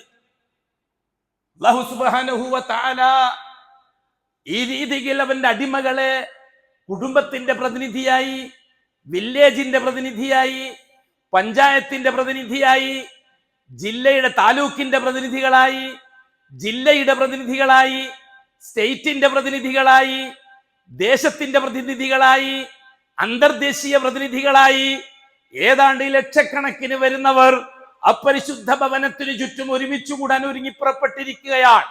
മീഖാത്തിലെത്തിയപ്പോൾ അല്ലാഹു സുബ്ഹാനഹു വ തആല അവിടെ നിർത്തിക്കൊണ്ട് ഹാജിമാരോടും ഹജ്ജുമ്മമാരോടും ചോദിക്കുകയാണ്, എങ്ങോട്ടാണ്? നിന്റെ വീട്ടിലേക്കാണ്, നിന്റെ ഭവനത്തിലേക്കാണ്. ഒന്നിക്കിൽ ഹജ്ജിന് വേണ്ടി അല്ലെങ്കിൽ ഉംറയ്ക്ക് വേണ്ടി. ഹജ്ജ് എന്ന വാക്കിന്റെ അർത്ഥം അൽ ഖസ്ദ്, വീടിനെ ലക്ഷ്യമാക്കി പുറപ്പെടുക എന്നാണ് ഹജ്ജ് എന്ന വാക്കിന്റെ അർത്ഥം. ഉംറ എന്ന വാക്ക് സിയാറ, സന്ദർശനം എന്നതാണ് ഉംറ എന്ന വാക്കിന്റെ അർത്ഥം. അതെ, ഹജ്ജിന് പോകുന്ന ഹാജിമാരും ഹജ്ജുമ്മമാരുമാണെങ്കിൽ മീഖാത്തിൽ നിന്നുകൊണ്ട് അല്ലാഹുവോട് പറഞ്ഞത്, ഞങ്ങൾ പുറപ്പെട്ടിരിക്കുന്നത് ഖാസിദൻ ലിബൈതിക്, നിന്റെ ഭവനം ലക്ഷ്യമാക്കിക്കൊണ്ടാണ്, അല്ലെങ്കിൽ മുഅ്തമിറൻ ലിബൈതിക്, നിന്റെ വീട് സന്ദർശിക്കാൻ വേണ്ടിയിട്ടാണ്. എങ്കിൽ അല്ലാഹു തആല പറഞ്ഞു, നിൽക്കവിടെ, എനിക്ക് ചില നിർദ്ദേശങ്ങൾ പറയാനുണ്ട്. പുരുഷന്മാരോട് അല്ലാഹു തആല പറഞ്ഞു, ആ ഡ്രസ് ഒന്ന് അഴിച്ചു മാറ്റണം. ഈ കോട്ടും സൂട്ടും ഇട്ടിട്ട് എന്റെ വീട്ടിലേക്ക് വരാൻ പറ്റൂല. ഈ നീളക്കുപ്പായും തലീക്കെട്ടും കെട്ടിട്ട് എന്റെ വീട്ടിലേക്ക് വരാൻ സമ്മതിക്കൂല. ഈ പത്രാസിലൊന്നും അങ്ങോട്ട് വരാൻ പറ്റൂല. ഇതെല്ലാം നിങ്ങളെ മുതലാളി, നിങ്ങളെ രാജാവ്, നിങ്ങളെ ഭരണാധികാരി, നിങ്ങളെ MP, നിങ്ങളെ MLA, നിങ്ങളെ മന്ത്രി, നിങ്ങളെ ഉസ്താദ്, ഷെയ്ഖ്, കുത്തുബ്, മറ്റപ്പുറത്തെല്ലാം എവനൊക്കെ ഉണ്ടോ, അവനൊക്കെ എല്ലാം നല്ല പത്രാസിൽ കൂട്ടും സോട്ടും ജൂതന്റെ സൂട്ടും നസ്രാണിന്റെ കോട്ടും മറ്റവന്റെ കോണനും കെട്ടിയിട്ടായിരിക്കും അടമ്പിലെ എത്തിയിട്ടുണ്ടാവുക. അവിടെ എത്തിയപ്പോൾ അല്ലാഹു തആല പറഞ്ഞത് എല്ലാം അഴിച്ചു മാറ്റാൻ. എന്നിട്ട് ഒരു തുണി ഉടുക്കണം, ഒരു തുണി പുതക്കണം, എന്നിട്ട് വന്നാൽ മതി അങ്ങോട്ട്. മീഖാത്തിൽ വെച്ച് എന്നെ മാറ്റണ്ടേ? അതോ റൂബി പോയിട്ട് മാറ്റിയാൽ മതിയോ? എങ്ങനെയാ പോയതൊക്കെ? അള്ളാഹുവിന്റെ കൽപ്പന. എന്ത് പറയും? എന്ത് ചെയ്യും? ലബ്ബൈക് അല്ലാഹുമ്മ ലബ്ബൈക് ലബ്ബൈക ലാ ശരീക ലക ലബ്ബൈക്, ഞാൻ തയ്യാറാണ് അല്ലാഹുവേ. ജനിച്ചിട്ട് ഇന്ന് വരെ തുണി ഉടുത്തിട്ട് ശീലം എനിക്കില്ല. ജനിച്ചിട്ട് ഇന്ന് വരെ സൂട്ടും കോട്ടും കഴുത്തിന് മറ്റേതും കെട്ടിയിട്ടല്ലാതെ ഓഫീസിൽ പോയിട്ട് ശീലമില്ല. കഴുത്തിന് മറ്റോതും കെട്ടിയിട്ടല്ലാതെ ഞാൻ ഒരിടത്തും യാത്ര ചെയ്ത് ശീലമില്ല. ജൂതന്റെ സൂട്ടാണ് എപ്പോഴും ഞാൻ ഇടുക, നസ്രാണിന്റെ കോട്ടാണ് എപ്പോഴും ഇടുക, മറ്റേതാണ് എന്റെ കഴുത്തിന് എപ്പോഴും ഉണ്ടാവുക. അങ്ങനെയാണ് ഞാൻ ഓഫീസിൽ പോയിട്ട് വിലസിയത്. ഇപ്പൊ നീ പറയുന്നതൊക്കെ അഴിച്ചു മാറ്റി, ജൂതന്റെ കോട്ടും മാറ്റ്, നസ്രാണിന്റെ സൂട്ടും മാറ്റ്, മറ്റോന്റെ കോണോനും മാറ്റ്, എന്നിട്ട് വാ എന്റെ വീട്ടിലേക്ക്. ലബ്ബൈക്, ഞാൻ തയ്യാറാണ് അല്ലാഹുവേ. നാം മാറ്റിക്കഴിഞ്ഞു. അതാണ് തൽബിയത്ത്, അതിനുള്ളതാണ് ഹജ്ജ്. റസൂലുള്ളാഹി സ്വല്ലല്ലാഹു അലൈഹി വസല്ലം പറഞ്ഞു, ഖുദൂ അന്നി മനാസിക്കക്കും, ഖുദൂ, നിങ്ങൾ ശരിക്ക് ഗ്രഹിച്ചു കൊള്ളുക, അന്നി, എന്നിൽ നിന്ന്, മനാസിക്കക്കും, നിങ്ങളെ ഹജ്ജ് എങ്ങനെയാണ് നിർവഹിക്കേണ്ടത് എന്ന്. ആരോടാ ഈ ഖുദൂ? സംഘടനയോടാ? സംഘടനയുടെ പ്രസിഡന്റിനോടാ? സംഘടനയുടെ സെക്രട്ടറിയോടാ? സഹാബാക്കളോട്. സഹാബാക്കളോടാണ് കൽപ്പന, ഖുദൂ. അപ്പൊ സഹാബാക്കൾ 1,14,000 സഹാബാക്കൾ ഒപ്പിയെടുക്കുകയായിരുന്നു അഷ്റഫുൽ ഖൽക്കിന്റെ ഹജ്ജ് എങ്ങനെയാണെന്ന്. ആ സഹാബാക്കളിൽ നിന്ന് വേണം ഹജ്ജിന്റെ അമൽ പഠിക്കാൻ. അതാണ് ഞാൻ നേരത്തെ പറഞ്ഞത്, ലാ ഇലാഹ ഇല്ലല്ലാഹ് മുഹമ്മദുർ റസൂലുള്ളാഹ് അസ്ഹാബു റസൂലില്ലാഹ്. സുബ്ഹാനല്ലാഹ്. സ്ത്രീകൾ അവിടെ എത്തി. സ്ത്രീകൾക്കും ഹജ്ജ് നിർബന്ധമാണ്, സ്ത്രീകൾക്കും ഉംറ നിർബന്ധമാണ്. മീഖാത്തിലെത്തിയ പെണ്ണിനോട് അല്ലാഹുവിന്റെ ചോദ്യം, നീ എങ്ങോട്ടാണ്? എന്റെ വീട്ടിലേക്കാണോ? എങ്കിൽ നീ ഒരു കാര്യം ചെയ്യണം. വളരെ അന്തസ്സായ കുടുംബത്തിൽ ജനിച്ച പെണ്ണാണ് നീ, ഇസ്സത്തിൽ ജീവിച്ച പെണ്ണാണ് നീ. ചെറിയ കുട്ടിപ്രായത്തിൽ നിന്റെ ബാപ്പ നിന്നെ കച്ചടക്കം പഠിപ്പിച്ചിട്ടുണ്ട്. അതുകൊണ്ട് ഒരു അന്യപുരുഷൻ നിന്റെ മുഖം കണ്ടിട്ടില്ല. വളർന്നപ്പോൾ നിന്റെ ആങ്ങള നിന്നെ കച്ചടക്കം പഠിപ്പിച്ചിട്ടുണ്ട്. നിന്റെ മുഖം നിന്റെ ആങ്ങള ഒരു അന്യപുരുഷനെ കാണിപ്പിച്ചിട്ടില്ല. അതും കൂടി കഴിഞ്ഞപ്പോൾ നിന്റെ ഭർത്താവ് നിന്റെ മുഖം ഒരു അന്യപുരുഷനെ കാണിച്ചിട്ടില്ല. അത് കഴിഞ്ഞപ്പോൾ ഇപ്പൊ നിനക്ക് ആ മക്കള് ഉമ്മയായ നിന്റെ മുഖം ആർക്കും കാണിച്ചിട്ടില്ല. അങ്ങനെ അനുവദിക്കപ്പെട്ടവർക്കല്ലാതെ മറ്റാർക്കും നിന്റെ ഈ തറവാടിത്വത്തിന്റെ മുഖം കാണാൻ അനുവദിച്ചിട്ടില്ല. അതുകൊണ്ട് കാര്യം നീ മനസ്സിലാക്കണം, അത് തൽക്കാലം നിർത്തിവെക്കണം. നിന്റെ മുഖം മൂടി അഴിച്ചു മാറ്റണം, എന്നിട്ട് എന്റെ വീട്ടിലേക്ക് വന്നാൽ മതി. എന്തുകൊണ്ട്? ആണുങ്ങളെല്ലാം അബീദുകളും പെണ്ണുങ്ങളെല്ലാം ഇമാഉകളും. അബീദ് അടിയാന്മാർ, അടിയാന്മാർ, അടിമകൾ. ഇമാ അടിയാത്തികൾ. അബ്ദ് അടിമ, അമത്ത് അടിയാത്തി. പുരുഷന്മാര് മുഴുവനും അടിയാന്മാരാണ്. ഒരു പത്രാസും ഇല്ല. രാജാവിനെയും മന്ത്രിനെയും MLA-നെയും MP-നെയും പഞ്ചായത്ത് മെമ്പറിനെയും ഉന്തുവണ്ടി വലിക്കുന്നവനെയും ഓട്ടോറിക്ഷ ഓടിക്കുന്നവനെയും അപ്പുറം ബെൻസ് ഓടിക്കുന്നവനും ഒന്നും ഇപ്പം കണ്ടാത്തിരിയില്ല. എല്ലാം അള്ളാഹുവിന്റെ അടിമകൾ അല്ലേ? തോന്നിയിട്ടുണ്ടാവും. എങ്കിൽ പിന്നെ പെണ്ണുങ്ങൾ, അതെ, പെണ്ണുങ്ങൾ മുഴുവനും അടിയാത്തികൾ. അടിയാത്തികൾ. നാട്ടിൽ വെച്ച് പുലർത്തിയ ഇസ്സത്തൊന്നും ഇനി വേണ്ട. ഇവിടെ എന്റെ അടിമയും എന്റെ അടിവാത്തിയായി വന്നാൽ മതി. എന്റെ വീട്ടിൽ നീ സുരക്ഷിതയാണ്. അതുകൊണ്ട് എന്റെ മുഖം കണ്ടു എന്ന് കണക്കാക്കിയിട്ട് ഒന്നും സംഭവിക്കാൻ പോകുന്നില്ല. എന്റെ അടിമകളായ പുരുഷന്മാർ യോഗ്യതയുള്ളവരാണ്, ധൈര്യമുള്ളവരാണ്. അതുകൊണ്ട് നിങ്ങൾക്ക് ധൈര്യമായിട്ട് വരാം. ആ മുഖം മൂടി അങ്ങ് അഴിച്ചു മാറ്റ്. തയ്യാറുണ്ടോ? ലബ്ബൈക് അല്ലാഹുമ്മ ലബ്ബൈക്. തയ്യാറാണ് അല്ലാഹുവേ, ഞാൻ മുഖം മൂടി അഴിച്ചു മാറ്റുന്നു, ഇഹ്റാമിൽ പ്രവേശിക്കുന്നു. മുഖംമൂടി ഇല്ലാത്തവർ കാര്യം പോക്കാണ്. അഖൂലു ഖൗലി ഹാദാ വല്ലാഹു അഅലം വഅസ്തഗ്ഫിറുല്ലാഹൽ അളീമ ലീ വലക്കും വഅസ്തഗ്ഫിഹി അന്നി വഅൻകും വഅൻ ജമീഇൽ മുസ്ലിമീന വൽ മുഅ്മിനീന അജ്മഈന വസ്തഗ്ഫിറുഹു ഇന്നഹു ഹുവൽ ഗഫൂറുർ റഹീം.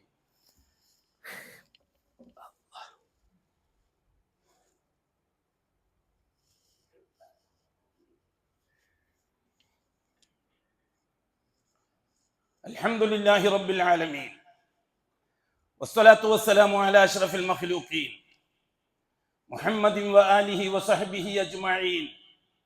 ഇബാദല്ലാഹ് ഇത്തഖുല്ലാഹ ഹഖ്ക തുഖാതിഹി വലാ തമൂതുന്ന ഇല്ലാ വഅൻതും മുസ്ലിമൂൻ. കാസർഗോഡ് റെയിൽവേ സ്റ്റേഷനിൽ കുറെ ആൾക്കാർ ഇരിക്കുന്നു. ആ കൂട്ടത്തിൽ ഒരു തുണി ഉടുക്കുകയും ഒരു തുണി പുതക്കുകയും ചെയ്ത കുറെ പരിചയമുള്ള ആൾക്കാരുണ്ട്, കാക്കമാര്. കാണുന്നവർക്ക് കൃത്യമായിട്ടും അറിയാം അവരെടുത്തേക്കാ പോകുന്നത് ഇല്ലേ?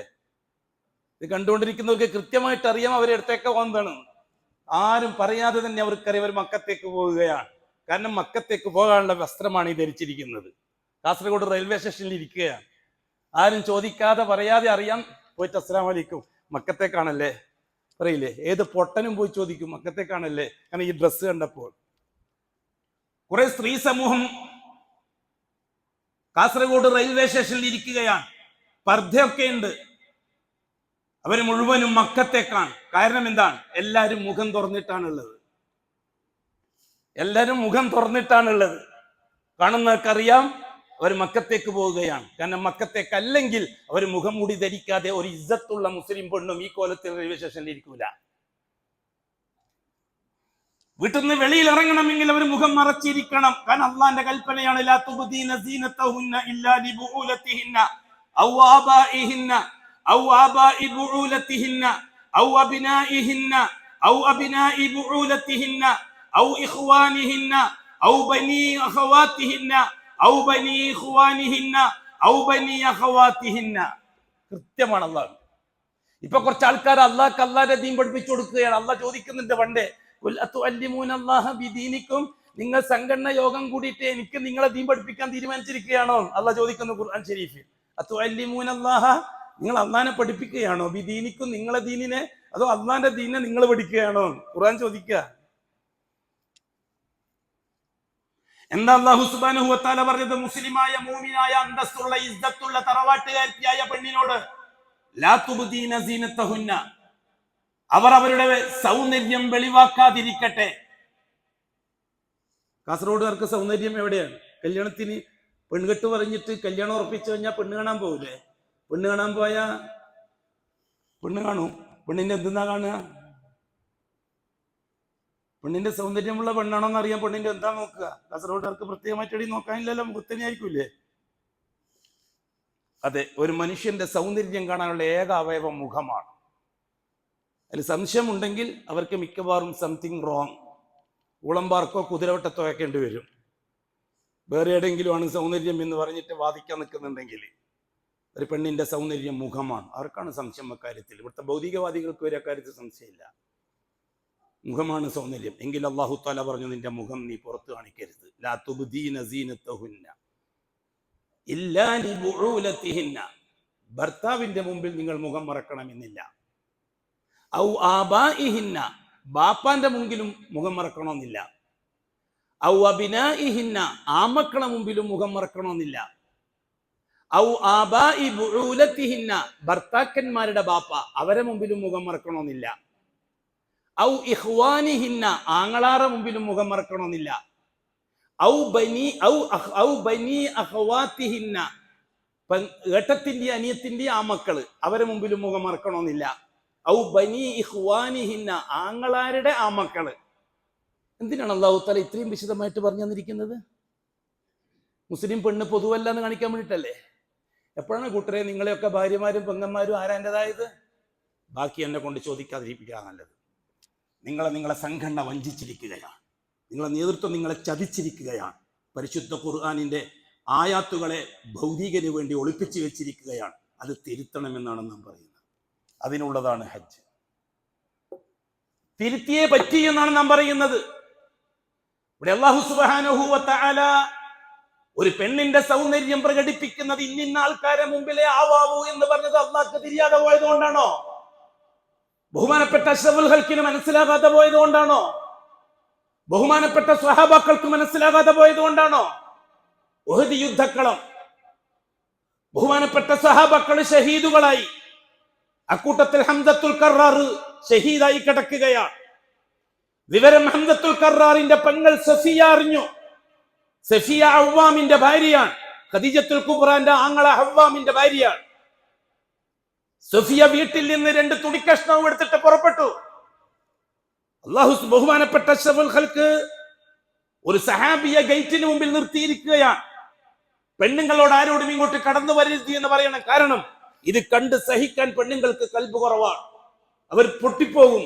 ഈ കാണുന്ന കോലം കണ്ടാൽ, ഈ മരിച്ചു കിടക്കുന്ന കോലം കണ്ടാൽ അവർക്ക് പിടിച്ചു നിൽക്കാൻ കഴിയില്ല. സബൂർ കുറഞ്ഞവരാണ്. അതുകൊണ്ട് ആരെയും ഇങ്ങോട്ട് കടത്തി വിടരുത്. അഷ്റഫുൽ ഖൽഖ് ഒരാളെ നിശ്ചയിച്ചു. അത് ബഹുമാനപ്പെട്ട സുബൈർ റളിയല്ലാഹു തആല അൻഹുവിനെ ആയിരുന്നു നിശ്ചയിച്ചത്. അപ്പോഴാണ് ഒരു സ്ത്രീ വന്നത്. സുബൈർ റളിയല്ലാഹു തആല അൻഹു ആ സ്ത്രീയോട് പറഞ്ഞു, നിൽക്കണം, അഷ്റഫുൽ ഖൽഖിന്റെ കൽപ്പനയുണ്ട്, അങ്ങോട്ട് പോകരുത് എന്ന്. ആ സ്ത്രീ സുബൈർ റളിയല്ലാഹു അൻഹുവിന്റെ നെഞ്ചത്ത് തട്ടിയിട്ട് പറഞ്ഞു, പോടാ, എനിക്കറിയാം എന്നെ പോണമെന്ന്. സുബൈർ പറയുന്നു, അപ്പോഴാണ് എനിക്ക് മനസ്സിലായത് അതെന്റെ ഉമ്മയാണ് എന്ന്.